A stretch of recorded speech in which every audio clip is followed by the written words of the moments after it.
Pożar. Dzień dobry. Ponownie z tej strony redaktor Mateusz Lech i Paweł Jeżowski w specjalnym, ekskluzywnym komentarzu dnia. A komentujemy, słuchajcie... Pożar komentujemy. Pożar? No tak. Komentujemy to, co się stało w Rosji, czyli znowuż rekordowa podwyżka stóp procentowych. Już w tym momencie nie aż taka jak 1,5 miesiąca temu, ale jednak wyższa niż spodziewali się analitycy. Większość. To znaczy większość, bo akurat jeden analityk się spodziewał dokładnie takiej podwyżki. Natomiast jeden analityk, redaktor Mateusz Lech, mówił 15%. No i jak widzicie, jego prognozy na ten moment mają 100% skuteczność. Mówił, że na koniec października nie będzie 100 rubli za dolara. No i jeszcze nie mamy końca października, ale pierwszy kiedy wypada? No już wkrótce, kilka dni. Wkrótce, więc są szanse, że te dane makroekonomiczne pana Mateusza się sprawdzą, a moje się nie sprawdzą. A więc tutaj nie jest mi z tego powodu przykro. Ja spodziewałem się 14%, myślałem, że będzie 1 punkt procentowy. Dlaczego? Właśnie, dlaczego ja się spodziewałem, że będzie 1 punkt? Dlatego, że uważam, że ta podwyżka jest bezsensowna. Okej. A ja powiedziałem, że 15 ładnie wygląda. Okej.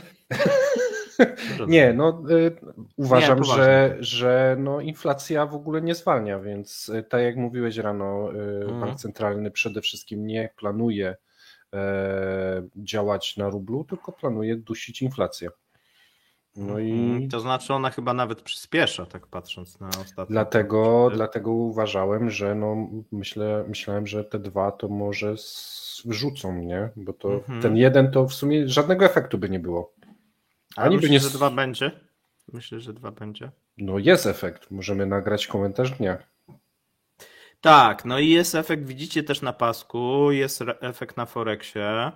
Rubel się umacnia, ale tego się należało spodziewać przy nawet 1%, a przy 2% te wzrosty, o ile jeszcze rano mieliśmy korekty, to już od któregoś momentu widać było, że będzie podwyżka. A część jak gdyby już spekulantów, użyjmy tego brzydkiego słowa, wiedziała o tym i już grała pod tą decyzję. A wszystko stało się jasne po godzinie 12. 2 punkty procentowe, dużo. I teraz powiedzmy może, co Bank Rosji mówił, dlaczego ta podwyżka. Bo to nie jest jak gdyby koniec tych informacji, ponieważ mamy nową, nieoficjalną prognozę Banku Centralnego dotyczącą inflacji. To akurat nie widziałem, to podziel się z nami. Widzisz.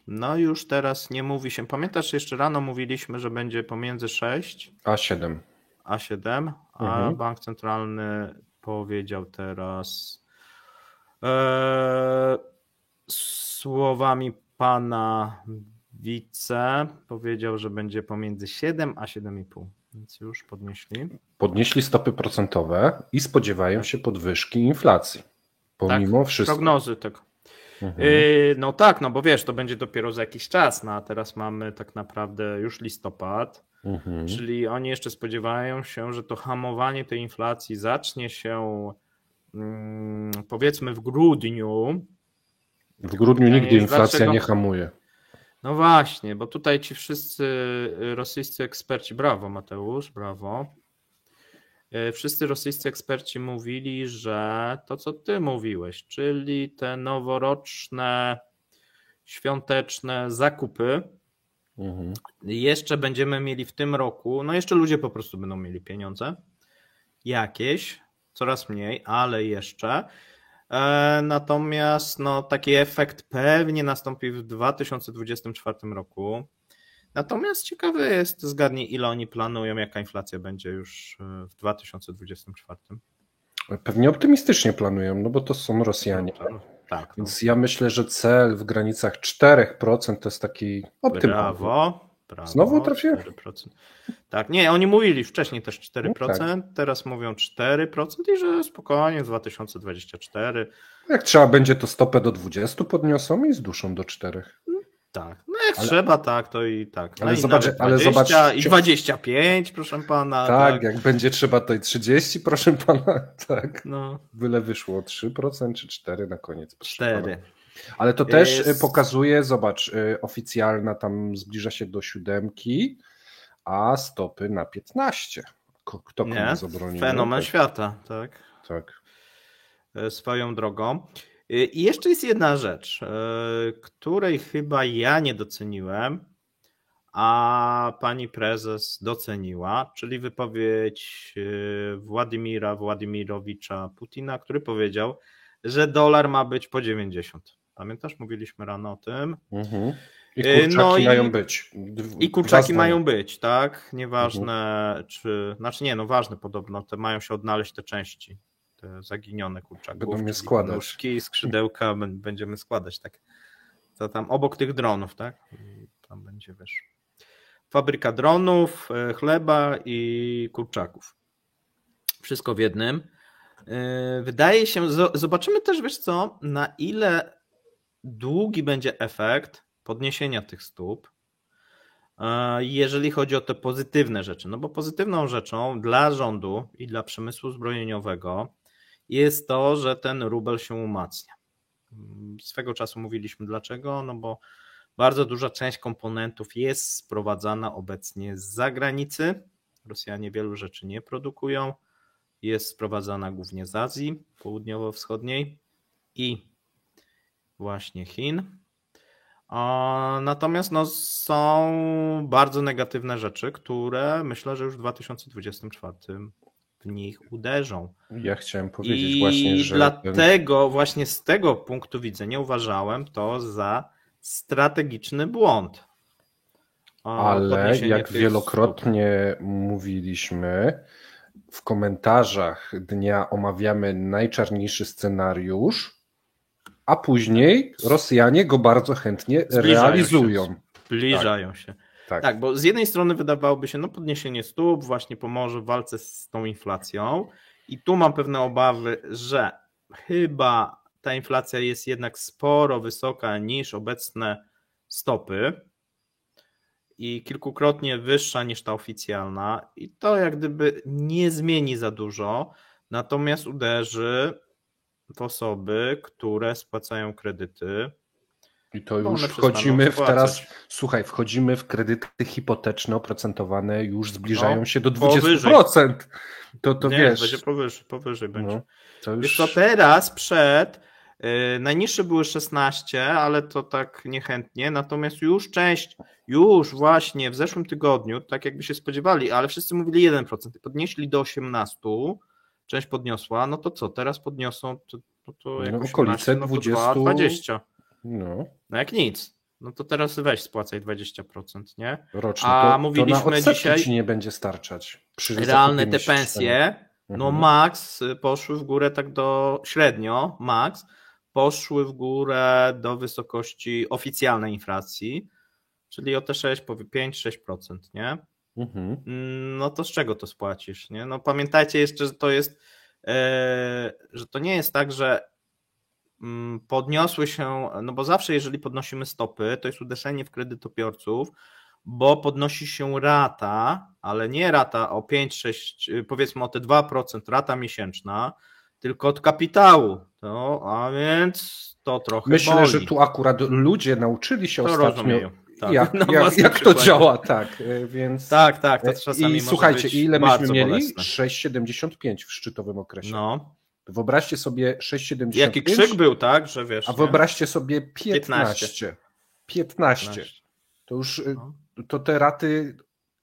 Ja czekam na artykuł, który gdzieś tam pokaże te nowe wyliczenia i nadchodzi pokolenie bankrutów, które za pierwszym razem, gdy pisałem, to była krytyka jeszcze, a tam głupoty opowiadasz. Za drugim razem już było tak, no okej, ale teraz to się dzieje, panie Pawle. Tak, no nie wygląda to dobrze i nie wygląda to dobrze, jeżeli chodzi o pozyskiwanie kredytów dla firm. No bo pamiętajmy, to jest kolejny element. Tak. Leasingi. No nie każda firma kupuje na własność swoje maszyny. A więc koszt, tak, i to znacznie pójdzie, wiesz, no w bardzo krótkim czasie, no zobacz, takie jeszcze niedawno mieliśmy jednocyfrowe stopy. No 8 była, nie? Tak, no mamy dwukrotnie wyższe, tak? No to ile ten leasing pójdzie, tak? A pamiętajcie, że bardzo dużo firm wzięło właśnie te maszyny chińskie, musiało sobie wymienić park maszynowy. Część z nich, no mała część, no brała jak gdyby za gotówkę i kupowała w Chinach, natomiast no duża wspomagała się jakimś właśnie leasingiem, tak? Czy właśnie jakimś kredytem tutaj. No i teraz muszą to spłacać. Z jednej strony można powiedzieć, banki powinny być zadowolone, no ale banki powinny zacząć się bardzo obawiać, no bo wiele firm i wiele osób fizycznych przestanie spłacać. No myślę, że już w tym roku widzieliśmy bardzo duży wzrost straconych kredytów, ponieważ one były, tak jak mówiłem, udzielane bez sensu. Pamiętasz tą nagonkę? Ostatnie 2-3 miesiące to była po prostu rzeź. Rekord za rekordem, miesiąc do miesiąca w liczbie i w wolumenie udzielonych kredytów. I to była ta pułapka na tych wszystkich ludzi i oni teraz zostaną trafieni tym. Część może wzięła na oprocentowanie stałe, być może jest taka możliwość. Tak, myślę, że banki doskonale wiedziały, w którą stronę to idzie, nie za bardzo chciały udzielać takiego kredytu, tak jest. Ale duża większość brała co się da i jak się da na oprocentowanie zmienne. Tak, ale wiesz, no teraz, pamiętaj, że w Rosji jest ten motyw, że spora część ludności bierze nowe kredyty, żeby spłacić teraz stare kredyty. I tu jest chyba największy problem, bo oni będą musieli brać, no nie wezmą kredytu konsolidacyjnego, tak jak wcześniej, który jest na przykład niżej oprocentowany niż to, co wcześniej. Tak. A więc jedynie co mogą zrobić, no to wziąć spróbować za łapówkę, wziąć kolejny kredyt, żeby spłacić poprzednie kredyty. A już to nie będzie łatwe. Zobaczmy liczbę odmów na konsumpcyjnych. Październik 80%. Czyli jeżeli teraz stopy poszło o 2% w górę, koniec. To co? No to będzie tam koniec. Po prostu dzień dobry, chciałem kredyt, dziękuję. Tutaj to okienko zamknięte permanentnie, wiesz, tam nie ma. Przez jakiś czas banki nie będą udzielać. No oczywiście może będą jakieś tam wyjątki, tak jak mówię, za jakąś łapówkę czy za coś. Natomiast, no i teraz jest pytanie, po tym powiedzmy boomie na te kredyty i wypłacanych sobie premiach i nagrodach, no co te banki zrobią? No z czego one w tym momencie będą żyły, mając u szyi w tym momencie kamień, miliony kredytów, które zostaną niespłacone, to pójdzie w miliony. Jeżeli stopy procentowe się utrzymają na takim poziomie, to pójdzie w miliony. A wszystko wskazuje, wszyscy ekonomiści rosyjscy nie wierzą po pierwsze w te 4% i wierzą, że te stopy dwucyfrowe utrzymają się w Rosji jeszcze przez rok, 2 lata, tak mówi się o 2 latach. To jest za długo, żeby przetrzymać. Wiesz, ale tylko myślę, że mówi się 2 lata, tylko dlatego, że oni przewidują, że się konflikt skończy. Tak? Czyli, że jeszcze on tam powiedzmy rok, 2 lata potrwa i wtedy coś tam się wydarzy i to się zakończy. Słuchaj.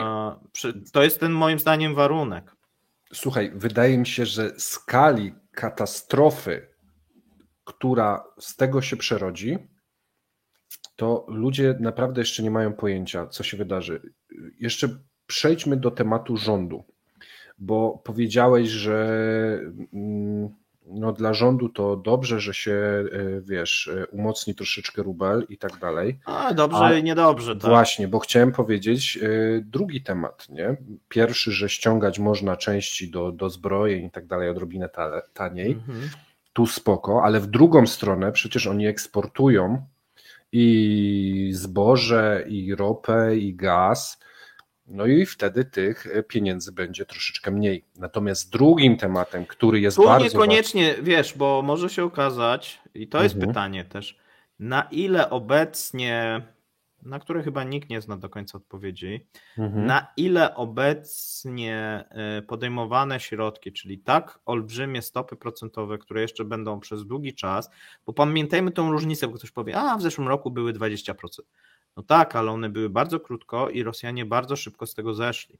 To co innego, nawet jeżeli ja spłacam mieszkanie i przez 3 miesiące powiedzmy będę miał wyższe, tak, ale ja mam perspektywę, że to zacznie spadać, no i taka perspektywa była, tak, nie, że zaczęły te stopy spadać, no i wszyscy pomyśleli, no już najgorsze za nami, w telewizji mówią, że jest wzrost gospodarczy, że Rosja przeżyła te sankcje w sumie i już tylko będzie lepiej. I taka narracja była. I to uderzenie tego dolara ich trochę zaskoczyło, sporo Rosjan, no bo przecież ten dolar w 2022 był mocny, a tu nagle zaczął się, tak, powiedzmy pod koniec tego 2022 osłabiać, no a potem dostał takiego turbo, no i teraz no wiele osób tak, no dostaje jak gdyby mocno, no bo wiesz, w tym momencie oni spłacają na przykład jakąś tam nieruchomość, jakieś kredyty, plus nadal mają tą drożyznę w sklepach, no bo tak jak mówiliśmy, no to ta inflacja jest dosyć wysoka, a zarobki się nie zwiększają. A więc Rosjanie im bardzo mocno już się zaczyna nie zgadzać telewizja z lodówką. Ale nie dałeś mi dokończyć mojej myśli odnośnie rządu. To, że... Teraz ci dam. Okej, poczekałem aż ten skończysz i słuchaj, mniej pieniędzy z ropy, gazu, sprzedaży zboża i tak dalej, no bo dolar się teoretycznie teraz osłabił w stosunku do rubla, ale minimalnie, no ale wiesz, niuanse. Ale drugi temat, bank centralny i rząd rosyjski mają sprzeczne interesy i w tym momencie to, co robi bank centralny, to jest działanie na szkodę rządu. I już tłumaczę, o co chodzi, chociażby w jednym elemencie. System bankowy w kraju jest niezbędny do funkcjonowania kraju. Jeżeli system bankowy będzie miał się źle, to obciążenia tego systemu musi przejąć w jakiejś części na siebie kraj, rząd. W sytuacji, gdy mamy 15% stopy procentowe i udzielone każdemu, kto przyszedł, po prostu każdemu pakowano kredyt pod korek, gdzie trzeba przeznaczać 50, 60, 80% pensji na spłatę kredytu i pożyczali przy stopach 8, 10, 12, to teraz przy 15 brakuje pensji na spłatę kredytu. W sytuacji, gdy ta osoba nie ma jak spłacać, to może zrobić dwie rzeczy. Iść do wojska i pojechać na front, albo ogłosić upadłość. W jednej i w drugiej sytuacji system bankowy nie dostaje pieniędzy, bo jak ktoś jedzie na front, to jest to zamrożone, a jak ogłasza upadłość, no to ogłasza upadłość. Będzie z tego potężna bomba finansowa, która uderzy w sektor bankowy. Sytuacja, w której banki będą miały straszne straty i będzie im groziło, nie wiem, zapaść, bankructwo, coś takiego, no to musi w tym momencie rząd dosypać pieniędzy. A dosypanie pieniędzy wiąże się z tym, że znowu wybucha nam w twarz dziura budżetowa, którą w ostatnich miesiącach troszeczkę przysypano.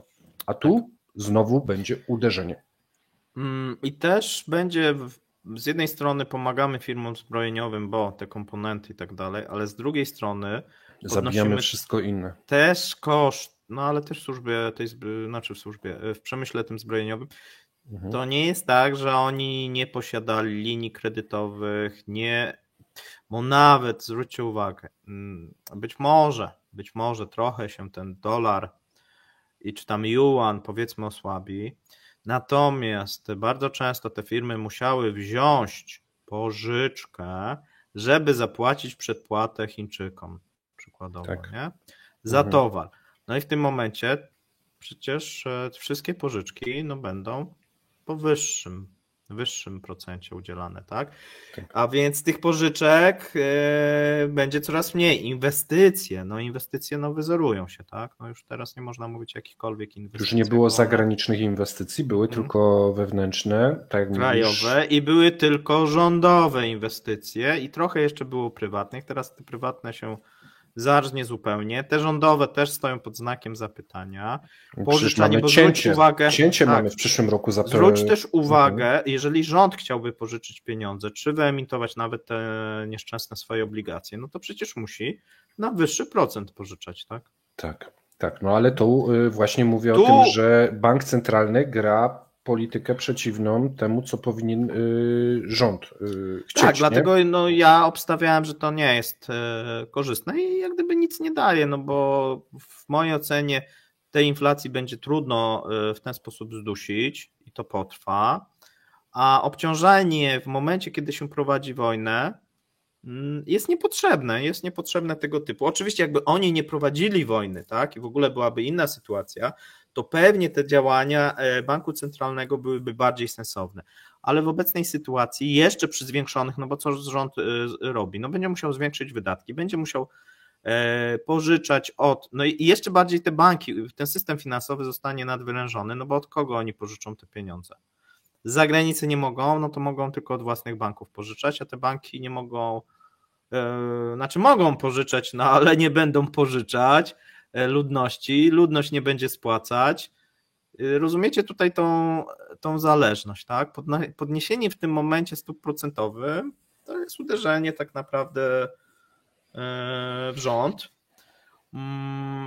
ale Ty może być coś tak... o duszeniu i ja się zastanawiam, co z Elwirą? Właśnie, bo jednym z elementów, o których się mówi, że bank centralny chciał doprowadzić do tego, żeby rubel, albo inaczej, żeby dolar był po te 90, bo przecież Putin zapowiedział, że będzie po 90, a na pewno to pomoże, tak? Tutaj wiadomo, im wyższe stopy, tym ten rubel będzie mocniejszy i może o to chodziło, wiesz, może ona podnosi, żeby powiedzieć, ale moment, rubel jest przykładowo po te 91 czy inflacja 89, zaczyna hamować, czyli robimy to, co trzeba. To rząd. Czyli my robimy to, co trzeba, tak? A że Putin się nie zna, wiesz, na ekonomii, to każdy doradca co innego trochę mówi, Elwira co innego mówi. Może tu chodzi o to, żeby uratować swoje posady. To niekoniecznie sama Elwira, ale być może bo przypomnijmy sobie sytuację, gdy w sierpniu czy we wrześniu dolar po raz pierwszy przekroczył 100 rubli bo do zobacz, dolara, dlaczego to czyja to była wina i na kogo były te bębny? Bank centralny to zawinił, nie? Ale widzisz, tak naprawdę całe to zamieszanie nie było, że bank centralny powiedział, że inflacja rośnie, bo przecież inflacja zaczęła spadać. Putin tam zadekretował te 3%, i tam Rostat już ogłosił, że jest te 3%. Ludzie się trochę zdziwili, bo poszli do sklepu, zobaczyli, że nie ma tych 3%. Jeszcze nie przyszły. Szły na piechotę. Jeszcze nie przyszły, tak. I wtedy nagle okazało się, że ten rubel zaczął się osłabiać, a bank centralny w sumie nic nie robił. Zobacz, ta pierwsza reakcja to podniesienie tak nagłe tych stóp, tak było tak, jakby wcześniej przez pół roku się nic nie działo, nie? Jeszcze swego czasu, pamiętasz, Elwira mówiła 120, on się tam sam ustabilizuje. Mnie się wydaje, że bank centralny czytał dane z Rostatu. No i patrzy, inflacja jest niska, to wiesz, też głupio by było interweniować, skoro jest 3%. Tak, tylko wiesz, tu są bardzo spóźnione decyzje, bo jeżeli oni by podnieśli na początku pewnie roku, albo by tak szybko przede wszystkim nie schodzili w zeszłym roku, to nie byłoby takiego boomu kredytowego, bo pamiętaj, zobacz, w 2022, jak wypukł konflikt pod koniec lutego, marzec, kwiecień, to prawie same odmowy były. Nie aż tak dużo jak teraz, ale odmowy tych kredytów. Ale ty dopiero gdzieś patrzysz. Tak od połowy. Czemu? Bo wiesz, chodzić może o to, że potrzeba jest ochotników do wojska. Jeżeli nie zakredytujesz ich, to Po co mają iść do tego wojska? A tu ludzie stają pod ścianą w tym momencie. Tak, no częściowo były te kredyty, te niby dla tych rekrutów i tak dalej, nawet to było tak reklamowane. Tu zgoda, natomiast widzimy, mówiłem, tak, bo tak chwalony ten był bank centralny, chyba w zeszłym roku wszyscy przechwalili Elwirę, albo ona uwierzyła, że wszystko dobrze zrobiła, bo wydaje się, że to są błędy zeszłego roku, tak? I teraz ta próba podniesienia tych stóp w tym momencie no, jest nietrafiona. Ja myślę, że ona ma świadomość i na początku ona miała wolną rękę i wtedy to działało, ale nie spodziewała się, że konflikt będzie trwał dłużej niż 3 miesiące. A później... Tego się nikt w Rosji nie spodziewał. Tak, więc ona też się nie mogła spodziewać tego. A później myślę, że były naciski polityczne na pewne czynności i ona musi lawirować pomiędzy tym, co wypadałoby zrobić, a tym, co wypadałoby politycznie. A jak wiemy, politycznie mamy Ministerstwo Głupich Kroków, co cały rząd jest Ministerstwem Głupich Kroków, no i wtedy musisz, wiesz, podążać za tym rządem i robić te kroki według wytycznych i może to wyglądać w ten sposób, bo ja nie wierzę, że, wiesz, na początku te kroki były bardzo dobre, a od pewnego momentu są bardzo złe, ale działasz w takim środowisku, jaki zostałeś postawiony, nie? Tutaj a nie ja możesz to... powiem, a ja bym trochę inaczej na to spojrzał, bo do któregoś momentu jeszcze, pomimo tego, że konflikt wybuchł, to Rosja zachowywała się jako, nie chcę powiedzieć demokratyczny, ale jako taki kraj, który podlega pewnym ekonomicznym realiom, a od któregoś momentu ta ekonomia, która normalnie działa, w momencie, kiedy prowadzisz wojnę, no przestaje mieć rację bytu. Ja ci powiem, kiedy to było. Koniec listopada, początek grudnia, mobilizacja, a później price cap na ropę i załamanie się dochodów. I wtedy była panika, tak zwany pożar w domu uciech i wiesz, gaszenie na szybko pożarów kolejnych, no ale to jest działanie no nie nakierowane na jakiś długi okres, tylko taki doraźny. Tak, bo jakby właśnie w grudniu, w momencie, kiedy wiedzieli, że jest ten price cap, albo w listopadzie zeszłego roku już ruszyli stopy prewencyjnie. I drugą rzecz, przy ruszeniu tych stóp wtedy ograniczyliby udzielane kredyty, to nie mielibyśmy teraz problemu aż takiego z tą drożyzną i inflacją, pomimo, żeby prowadzili wojnę. Oczywiście wcześniej by odczuli to ludzie, nie? Czyli no bo... Ale chodziło o to, żeby przetrzymać, żeby ludzie jak najpóźniej odczuli, bo też, wiesz, musisz iść za linią propagandy, a pamiętaj, linia propagandy w zeszłym roku była: nam te sankcje nic nie robią, spójrzcie na ludzi. Nikt nie zauważył tego, że są sankcje i że jest wojna.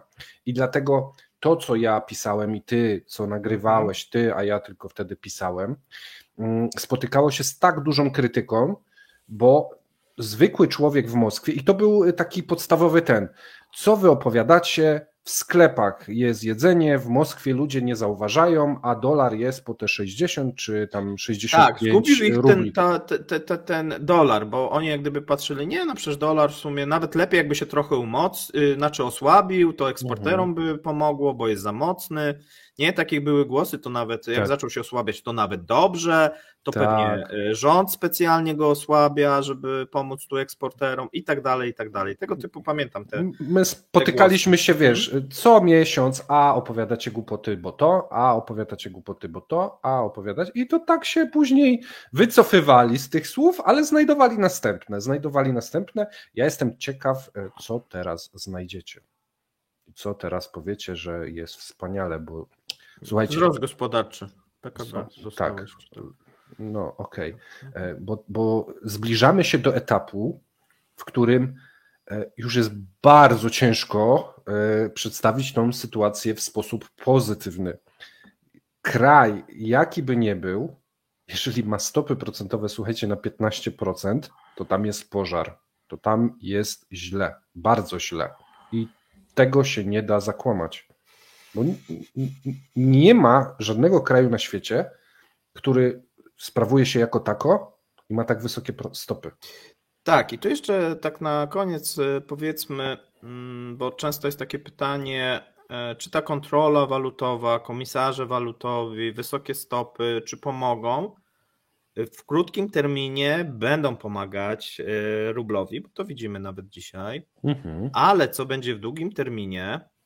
To jest znowu gaszenie tego pożaru, takie, wiesz, czubek własnego nosa, a dalej to się kolejną taką, to wiesz, falę... wydaje się, że nie, że tutaj nawet to przymuszenie, to jest naprawdę bardzo mocny ruch, czyli przymuszenie eksporterów, żeby no cokolwiek zgromadzą, to sprzedawali na rynku. To na pewno pomaga rublowi, natomiast w długiej perspektywie ten efekt powoli będzie coraz mniejszy, ale ja bym teraz bardziej optował, że skoro oni już zaczęli robić kontrolę taką dewizową, no to zresztą widzimy, że ten monitoring, o tym mówiliśmy, tak, się zwiększa, to nic nie stoi na przeszkodzie, żeby zwiększać obostrzenia. Przecież można powiedzieć nie 2 dni, tylko 1 dzień. Po co ludzie mają mieć w ogóle, wiesz, no po co ludzie mają mieć, do czego im są te dolary potrzebne na tych kontach? Przez ten 1 dodatkowy dzień. Nie, ale wiesz, nie, po co w ogóle ludziom, tak? Ludności. No, to jest kolejny etap. Tak, to jest też to, co przewidywaliśmy. Że to jeszcze dużo takich elementów, które rząd może i to raczej w tym kierunku pewnie pójdzie, dlatego myślę, że nawet jakby oni to wprowadzili i zostawiliby te stopy, to dla ich gospodarki w tym momencie byłoby lepsze. Bo i tak to zrobią. Ale niepokój społeczny, słuchaj, niepokój społeczny by był większy, gdyby dorwalić się do oszczędności, niż że komuś tam, sąsiadowi, rata kredytu wzrosła. A sąsiad to tam dobrze mu tak, kopnął mi kiedyś psa czy coś. A jeżeli wiesz, dobierasz się do oszczędności wszystkich, no chociaż też możesz powiedzieć, a ja nie mam oszczędności. Wydaje mi się, że efekt społeczny uczciwi mają tylko ruble. Wiesz, uczciwi mają tylko ruble. Na Głubince tam, wiesz, żadnych oszczędności, ruble, jeżeli tak. Już, tak, nie? No więc tak. Można to tam różnie przedstawić. A pamiętaj, wiesz, że to się może na nieszczęście Putina okazać, że te następne jakieś obostrzenia walutowe na przykład będą, wiesz, styczeń, luty, nie wiadomo, tak?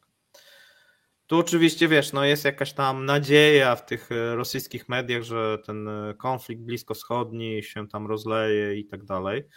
No ale... Wiesz co, ja już widzę kolejny etap paniki.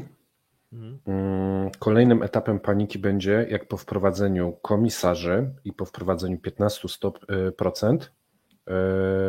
procentowych, dolar znowu zacznie się umacniać i zbliżać do 100.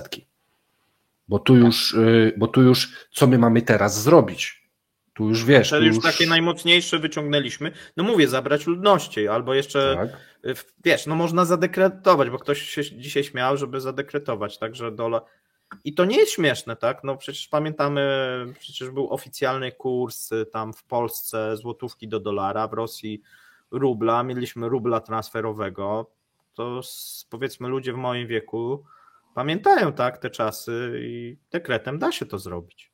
Czyli tak. Powiedzieć, że nie, no że to dzisiaj to będzie stały, sztywny kurs 90 rubli za dolara i on jest taki optymalny dla każdego. Dziękuję, tak. Do widzenia, nie ma już tematu, tak? Tak. Myślę, że wyczerpaliśmy temat. Dziękuję serdecznie. Dziękujemy. W imieniu swoim i Pawła. Bardzo proszę, polajkujcie odcinek, podajcie dalej, jeżeli ktoś nie wie, co się dzieje, bo myślę, że bardzo ciekawe rzeczy. Zapraszamy również do subskrybowania kanału i dziękujemy oczywiście naszym patronom i wspierającym. To dzięki Wam możemy poświęcać tyle czasu i obserwacji na te tematy i nagrywać takie właśnie filmy. Trzymajcie się, miłego dnia. Cześć.